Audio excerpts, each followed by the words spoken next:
What's up, y'all? It's your boy DST checking out another edition of our YouTube. So this guy right here, Collin Morikawa, just won a second major at the British Open this past weekend. So what I did was I created a poster with these photo contents, and we're going to have an experience here. Let's do it together.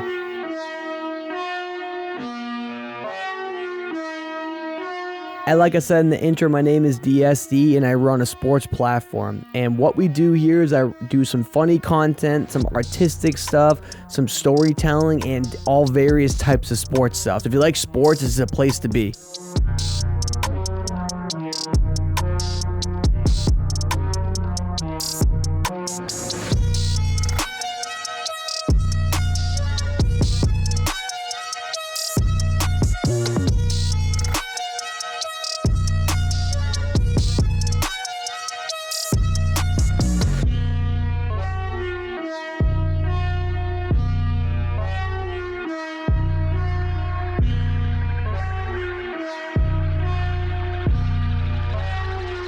So right now I'm just trying to match everything from the bunker to the putting green. Now I'm removing the flag sticks. I didn't like where it was on the green, so I tried to make it look pretty legit in a different side because I was going to have Collin walking up into like a putt where basically he knocked it in. But at this point, like, it doesn't really matter. I was just trying to put it together, and then I added the different flags. I think the flag on there originally didn't have the open on it, so I wanted to add that as just a little detail.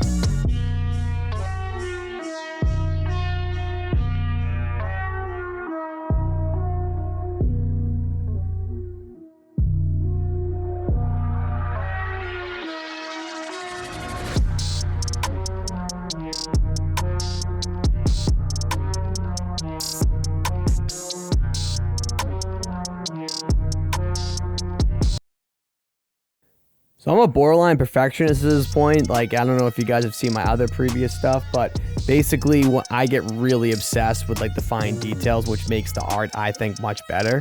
So, you know, the very fine details of, you know, lighting, just the way it looks is really important to me. So I spend a lot of time on that.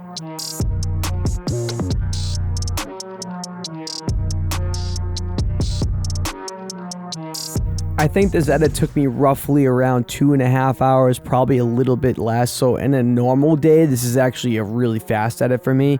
It usually takes anywhere from 3 to 6, 7 hours, depending on how intricate the art is. But in this case, it was, I knew the idea going into it, so it makes it a lot easier. When I don't have the idea and I kind of do it on the fly, it just takes much longer.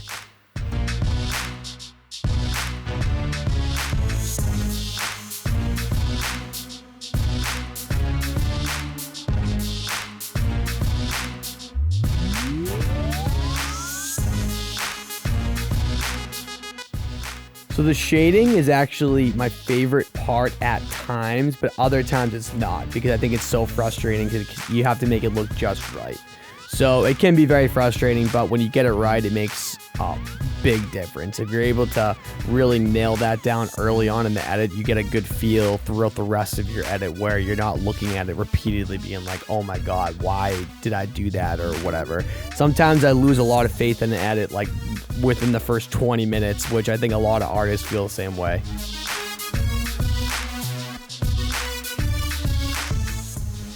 So I like a lot of different types of bright lights. I use different types of, highlights, maybe a little bit of the different blending modes. It's really just about understanding what you're trying to get out of it. So everything I do is dramatic. I really don't like boring anything. So I like a lot of flavor and a lot of different types of vibes. So, right now I'm trying to do a blur to make it look like it's a little bit deeper in the background. But yeah, all this takes forever, and you got to kind of just take your time and really just watch yourself and look through it.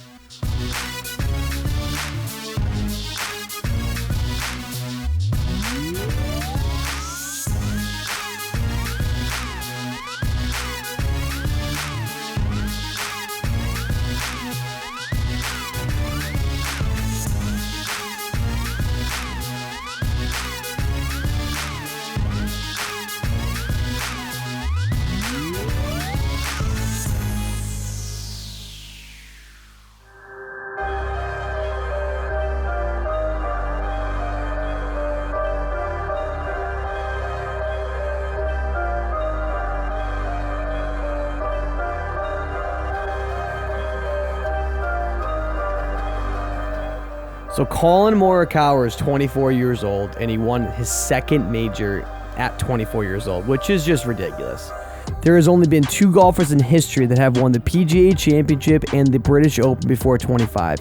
One being Collin Morikawa, and there's this other guy that you may have heard of named Tiger Woods. Unbelievable. We got a young superstar on the block, and it's something that a lot of people should be prepared for because this guy's going to be around for a while.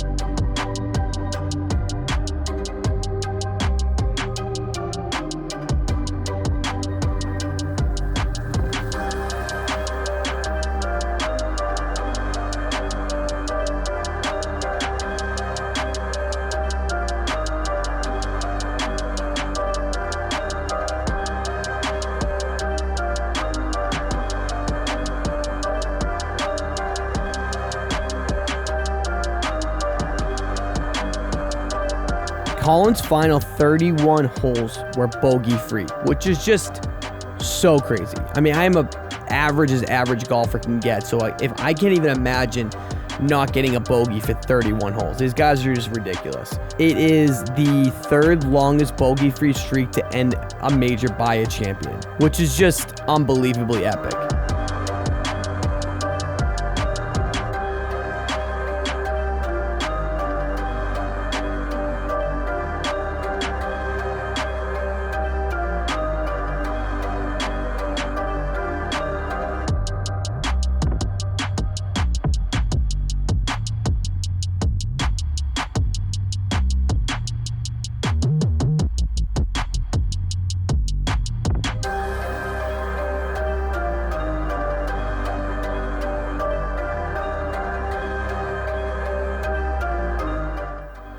So this is where the edits get really fun. So basically I'm trying to get the composition right where I envisioned it. I want to make sure that it makes a lot of sense to the eye. So I was thinking about Collin knocking in a putt and kind of walking towards it. So I was able to find the right photo contents to make that happen. Sometimes things that you just think just never come to fruition at times, which can be frustrating, but it's all about being creative and artistic and try to find other ways to make your visions come to life.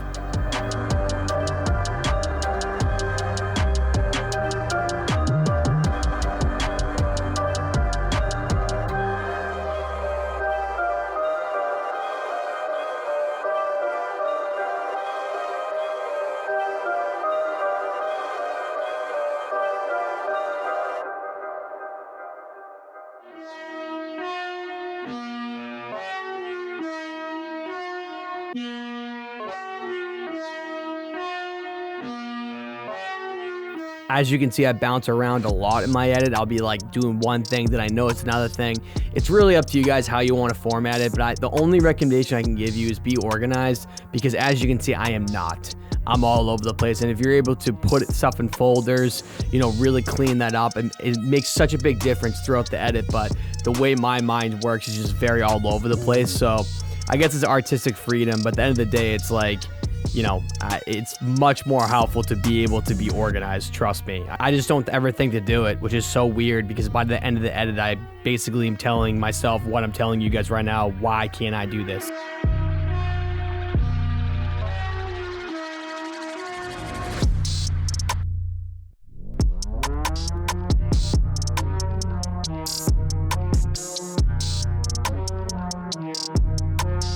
So right now I'm trying to make the Morikawa in the background look farther away. So I added a little bit of blur. I added a little bit of like whiteness to make it look like it's in the distance. Now I'm adding some highlights just to really make it pop more. And I think I did a pretty good job here, because it really does look like kind of like in the back. But the only problem is it kind of looks like he died or something. But I don't know. This is kind of the first time I ever did anything like this. So I guess we're just kind of rolling with it.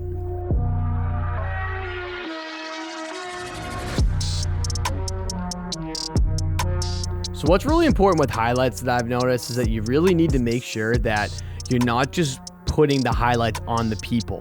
You need to put it on the ground as well. Say in this case, you know, I'm putting them on the Morikawa in the background. I need to make sure to do it on the green in the background as well, because if I don't do that, it's not going to look right.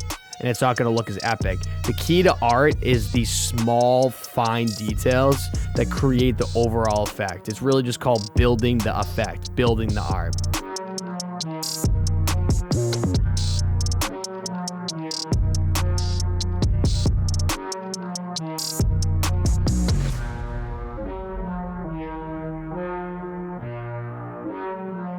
Now what I'm trying to do is make him look attached to the ground by adding some shadows. And whenever you add shadows, it makes a huge difference. And sometimes I actually take a longer time to do it for whatever reason. But if I'm getting frustrated with the edit, I'll do the shadows right away to make it feel like a little more legit. Then I can get more inspiration from that.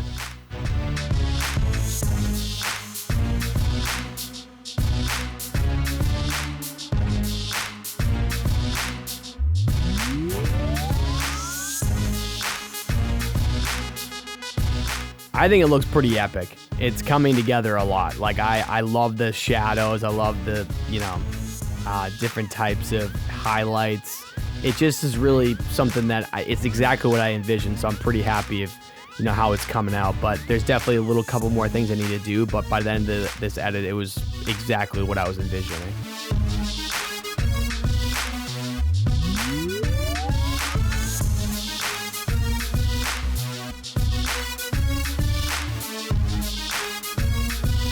The highlights sometimes can be a little time consuming, but if you really want your edit to look good, you got to make sure you do the wrinkles in the pants or around the shoes, and, you know, really all the extra lines in the, you know, the shirt, the hat, the ears, the nose. If you're able to get that in there, it makes a huge difference.